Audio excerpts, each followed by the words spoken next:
Liyabingelelwa abathandekayo ngegama lomfeli wethu Jesu. Amen.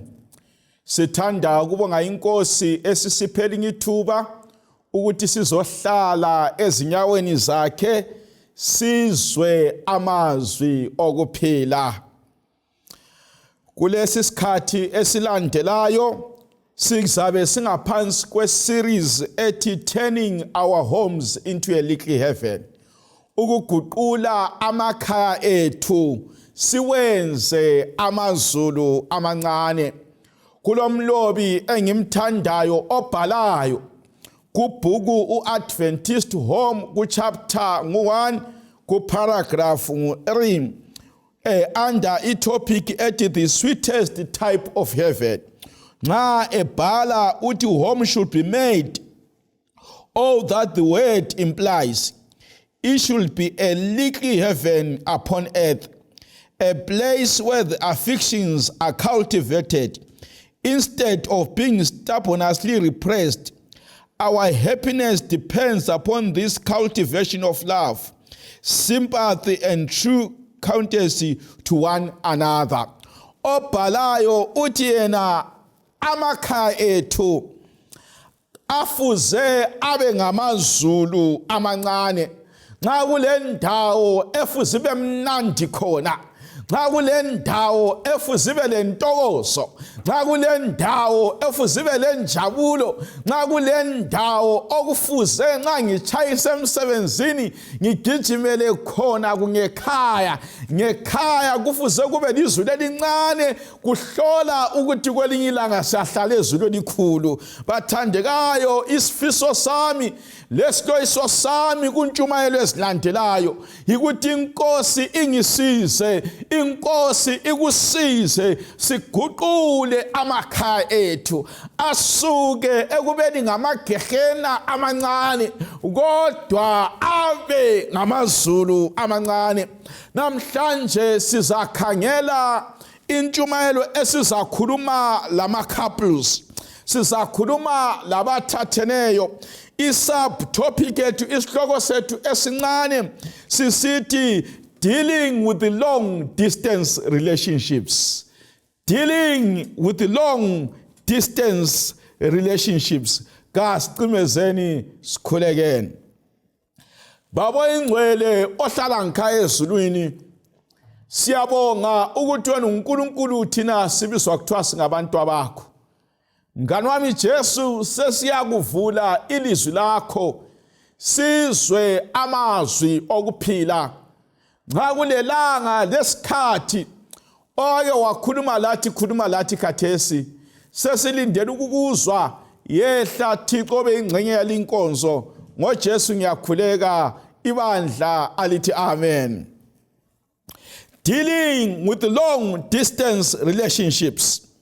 Kulabantu abanengi empilweni abaphakathi kwama long distance relationships. Omunye umhlabeleli wemhlabeni wahlabela ingoma ethi this long distance relationship is killing me. Bathandekayo, sifuna ukuthi sike sikhangele abantu abathandanayo kodwa behlalelana khatshana. Kulabanye abantu abaku relationship, indoda kumbe umfazi uyabe diaspora, omunye use UK, omunye use Canada, omunye use China, omunye use Malaysia, omunye use Australia, omunye use Melika. Bathandana kabalananga uthando lokhe lukhona kodwa bahlalelana khatshana. Kube sokusiba labanye abantu, indoda ise South Africa kumbe umfazi use South Africa, omunye abe se Botswana, omunye abe se Swaziland, omunye abe se Namibia, kodwa kabalananga lokhe bethandana. Kube labanye abehlukaniswa bathandekayo yisikolo. Omunye uyafunda usesikolo ufunda khatshana, omunye usele ngekhaya. bayathandana kabalananga kube sokusiba labanye bathandekayo abehlukeneyo ngenxa yokudinga imali. Abanye badinga imali khatshana, abanye behlukene ngokudeploywa ngomsebenzi. Omunye usebenzele enkayi, omunye asebenzele echolocho, omunye asebenzele behlukene. Abanye babonana kanye ngomnyaka njengekhisimusi, abanye babonane bathandekayo kanye ngethemu, abanye babonane kanye ngekota, abanye babonane kanye ngempelaviki babegqibela besiyabonana bathandekayo. Umlimu ohlala ekhaya ezulwini uthini nge-long distance relationship? Funda lami eBhayibhelini encwadini kaGenesis. Nxa sikhuluma ngemtshado ungabona singayanga kuGenesis siyabe singakaqalisi ukukhuluma ngomtshado, ngoba yikho lapho okulesisusa somtshado. Indaba zonke umlimu wazilungisa, wazicacisa, wazichaya encwadini kaGenesis. Genesis chapter 2 verse 24 to 25. Sabala kakhulu uverse 24. Uthi yena ngenxa yalokhu indoda izakuchiya uyise lonina. iBhayibheli lithi lona nxa uNkulunkulu esedalile uAdam loEva, khumbula ukuthi uAdam loEva babengelayise lonina, kodwa uNkulunkulu ukhulumela for the generations to come. Indaba leyi kwakungalaywa uAdam loEva, kodwa kwakulaywa thina isizukulwane esizaba labobaba labomama. Kuthiwa umuntu angadicida ukuthatha kufuze achiye uyise lonina. iBhayibheli umuntu elimvumelayo ukuthi umchiye nxa sutshadile livumela ukuthi uchiye uyihlo lonyoko. iBhayibheli lithi umuntu uzakuchiya uyise lonina. Kalithi umuntu nxa esethethe uzakuchiya umkakhe eCanada. iBhayibheli kalithi umuntu nxa esethethe uzakuchiya umkakhe aye South Africa. Kodwa iBhayibheli lithi lona uzakuchiya uyise lonina. Nxa kulomuntu ovumela ukumchiya nxa sungena emtshadweni nguyihlo lonyoko. Kuthiwa ungachiya ubaba lomama ubusuqonda nga ungehlala kuhle. iBhayibheli ithi inamathele kumkayo. Baleli setshenziswe lapha lilolaka. iBhayibheli lithi ungachiya ubaba lomama kufuze uyenamathela. You need to cleave. Unamathele. You know umuntu into enamathelileyo kayihlebukeki. Into inganamathela kudinga amandla nzima ukuze uyisuse. Bathandekayo ngezinye indlela icebo likaThixo ngomtshado lithi umuntu lomkakhe namanama. Ndaba zosindiswa yinamanama. Ungadecide ukuthatha hawunamanama. Namanama bathandekayo. Kuthiwa anamathele kumkakhe njalo bazakuba nyamanye. Ngikholisa ngedwa la. iBhayibheli lithi lona umuntu lomkakhe banganamathela komunye bazakuba nyamanye. Into enyamanye kayivunyelwa ukuthi yehlukane. Bathandekayo kulabantu abasemtshadweni kodwa bangama-married single parents. Alikuzwanga lokho. Kulabanye abantu abasemtshadweni abangama-single couples. Awukuzwanga lokho. Abantu bangikhona usemtshadweni ugcinwe kuphela lirandi ugcinwa lipound, ugcinwa lipula, ugcinwa imali emazweni yena akwaziyo ukuqonda komkhulu, ukuqonda ko-World Remit, ukuqonda e-Western Union, ukumelela umalayitsha. Bathandekayo, uyisingle parent esemtshadweni. Lanxa echurch kungathiwa ama-couples asale, kasakwazi ukuthi asale kumbe angasali. Kungathiwa ama-singles, kakwazi ukuthi uyisingle kumbe uyicouple ngoba indoda kade yahamba. Minyaka emibili emithathu emine ingabuyi, kodwa kuthiwe umuntu married single parents. Bathandekayo, indaba yokwehlukana leyi umlimi wayekhuze ngayo. uAdam loEva sebebe kwensimini yase-Eden. Ungabala ibhuku lenkonzo, uPatriarchs and Prophets, chapter 2 under isihloko esithi the temptation and the fall, paragraph 8. Ithi yona the angels yet cautioned Eve to beware of separating himself from her husband. Kuthiwa ingilosi zahamba sayamkhuza, sayamxwayisa, sayambonisa, zayamtshela, zayamcebisa uEva ukuthi noma kanjani Eva, lanxa usulesizungu okungakanani, ungehlukani lomkakho. Elami umoya wesiprofeti nxa uqhubeka phambili ubususithi, while occupied in their daily labor in the garden with him, she would be in less danger from temptation than if she were alone. Kuthiwa uEva kwakuthiwa lanxa lisebenza ensimini, lanxa lihlakula, kufuze uEva wayefuze ehlakule ekhangela ukuthi uAdam ungaphi. Babengafuzanga behlukane. Bathandekayo, nanti icebo likaThixo ngomtshado. Kuthiwa it is so dangerous ukuthi umuntu lomkakhe behlukane. Nxa kulento ingozi, ngenxa yokuthi imali siyayithanda, ngenxa yokuthi ama-economy amazwethu kamanga kuhle, ngenxa yokuthi sifuna ukuthi sithole imfundo engcono, sesifike esigabeni sokwehlukana labomkethu. Phela kulezinye izinto umlimi azikhuzileyo, kodwa ngenxa yokuthi sihlale emhlabeni sesikwenze kwaba yi-new normal ngenxa eBhayibhelini kungekho normal. So into right. Right. You must go to greener pastures, umchiya umama. Right. Right. Bathandekayo, kuthiwa uAdam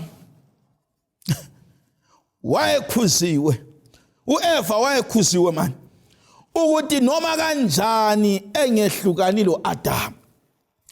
Ungabala kuGenesis chapter 3, kulezinto esingu-6 esizasikhangela eza-affecta uEva esehlukene lo-Adam, eziyizo futhi ezihluphayo ku-long distance relationship. KuGenesis chapter 3 sithola uEva esuka ku-Adam. Nxa esesukile ku-Adamu uhlangana lomngane omutsha, uhlangana lenyoka eyayikhuluma. uEva aqalisa ukuxoxa lenyoka. Bathandekayo, i-long distance relationship, ingozi yokuqala yikuthi nxa lingahlala lehlukene, abantu baqala ukuba labangane abatsha.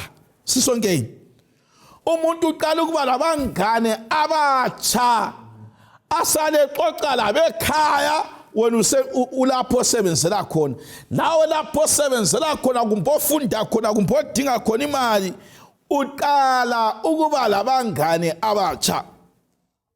Mina lapho engingumfundisi khona ePlumtree,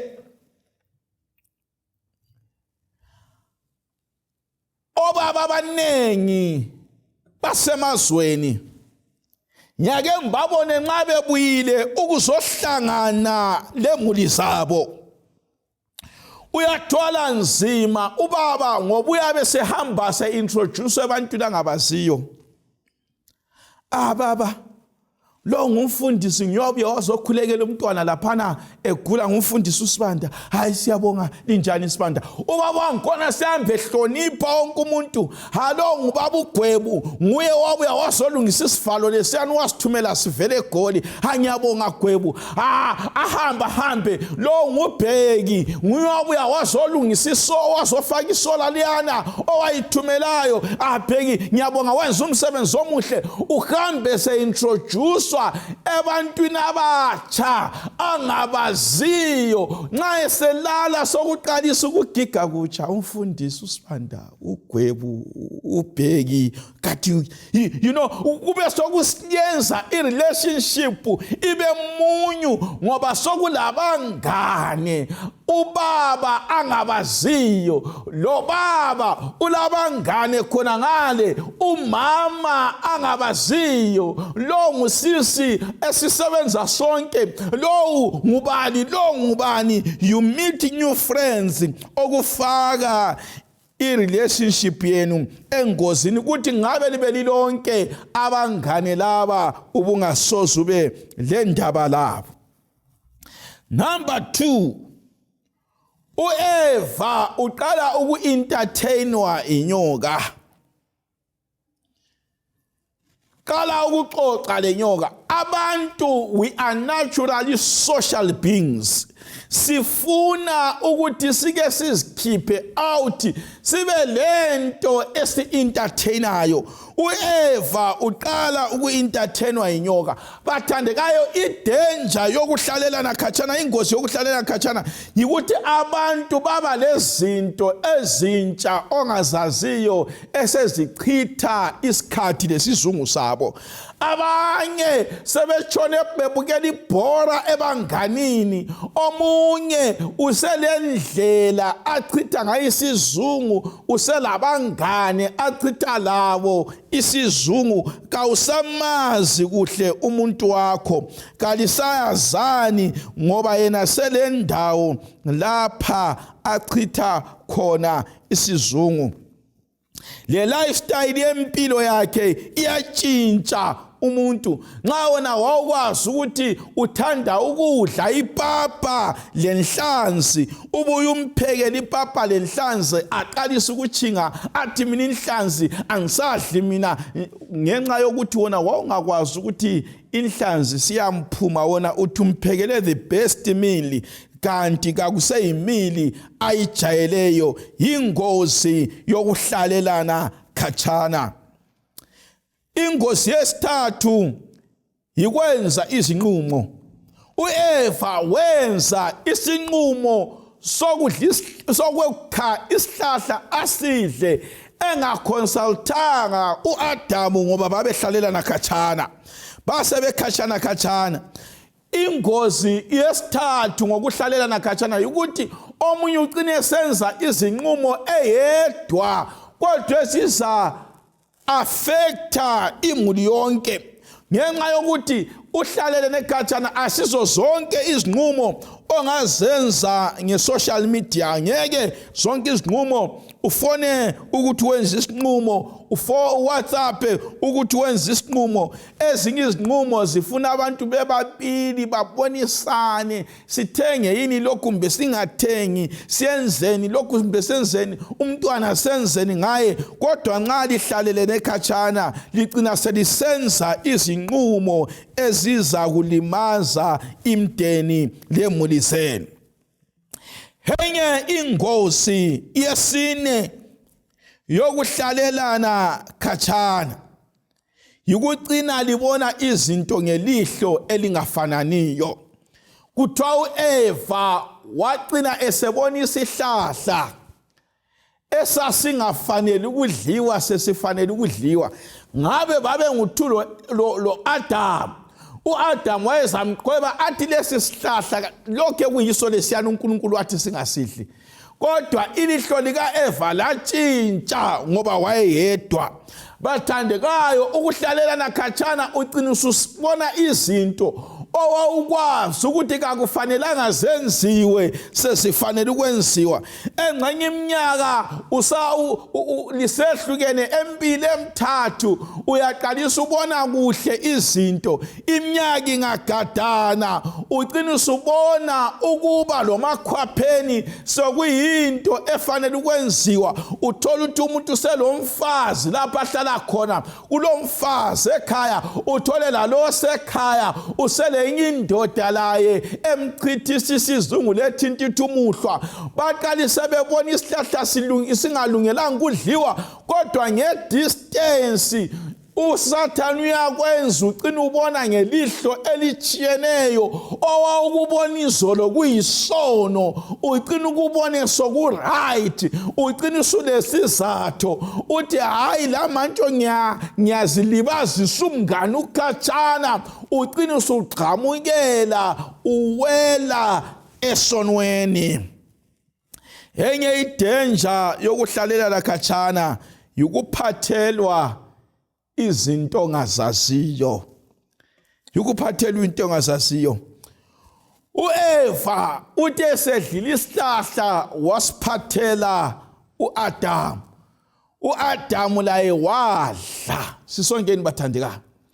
Ukuhlalelana khatshana bathandekayo kucina sokubuya lezinye izinto ngekhaya esiza kulimaza imuli. Ngiyake nanzelele le enhlala khona engumfundisi khona ePlumtree. Uyezwa ukuthi hayi umama lwana usehambile eGoli, usehambile uzezwa ngabasiki bebunda sebekutshela ukuthi hayi ubona ukuthi sezithwele sehambile eGoli ukwenzela ukuthi ayeninda ubaba lwana isisu athi ngesakhe yena esuke laso ekhaya ngenxa yokuthi bahlalele nekhatshana. Lo munye ngabe yalomkhuhlane khona ngale abuye lawo ekhaya uzowamukela ngoba lihlalele nekhatshana kawusayazi impilo umuntu ayiphilayo. Enye ingozi yesikhombisa yokuhlalelana khatshana yikuthi abantu bagcina sebethandana, bethanda kakhulu into zabo ukwedlula omkabo. Ngiyake mbone mina nxa injiva zibuyile sivela phesheya kumbe abasebenzela phesheya bebuyile, omama bathi kumnandi first 2 days amalanga amabili uba bebuyile, the rest kayo kuqatshanwa. Ngubanwa isipanela sami lapha engasithumelayo kangisasiboni, ngubani owabulala iradio yami, ngubani owayebamba imota yami, TV leyi ngayithenga idura khathesi amabhathani asapress. Kucina sokulwelwa izinto kulokuthi kube mnandi ngikhaya, ngoba umuntu nxa ehlalela nakhatshana uthanda into zakhe azithumelayo ukwedlula abantwana. Bathandekayo, uThixo ulapho ukukhuza, uThixo ulapho ukukhuthaza. Icebo likaThixo ngemtshado yikuthi umuntu lomkakhe bengehlukani. Nxa ubabe behambile wadinga imali akulungiswe masinyane umama ehlala laye. Nxa umama lobaba sebesebenzela nakhatshana kabenza imizamo ukuthi basebenzele eduze ukwenzela ukuthi isitha loSathane angabi lentuba. Nxa kulesinye isikhali uSathane sesisebenzisa yikuthi sidinga imali kakhulu ukwedlula ukudinga intokozo emakhaya ethu. Nxa kulesikhali uSathane asisebenzisayo yikuthi sigijimisa izinto zomhlaba kukanti imuli zethu zilahlekelwe ngumbuso wezulu. Nxa baba njengompristi wekhaya uthatha umnyaka ungekho ekhaya usemsebenzini, imthandazo yangekhaya ingeniswa ngubani? Umpristi wangekhaya mbani? Olayayo lokhuzayo mbani? Kawubona ukuthi kakusela mfundisi ngekhaya. Ngeke kube ngumfundisi ngeWhatsApp, ngeke ulaya abantwana ngeWhatsApp, ngeke ukhuza abantwana ngefoni. Kuqakathekile ukuthi uqoqe imuli yakho lihlale ndawonye. ndawonye. Mama, ngeke ukhulisa abantwana ngokubathumela imali lezigqoko. Izigqoko kazibumbi isimilo. Bathandekayo, abantwana baludinga uthando lukamama. Nxa kulento usathane bathandekayo, asebulele ngayo isimuli ukuthi abantu bahlalelane khatshana. Ngiyanxusa, ngiyancenga njengomfundisi wesabatheni ukuthi icebo likaThixo ngomtshado lithi abantu kababuyele bahlale ndawonye. Kule ngozi emangalisayo ukupha uSathane intuba imuli azehlukanise, ekucineni sisebenze nzima, sakhe izindlu, sithenge izimota, siswele izimuli zethu ekhaya ezulwini. Inkosi sisize bathandekayo, nxa siyakuqoqa izimuli zethu siziqoqele umbuso ozamasinyane. Inkosi busise ukufunda kwelizwi layo. Amen.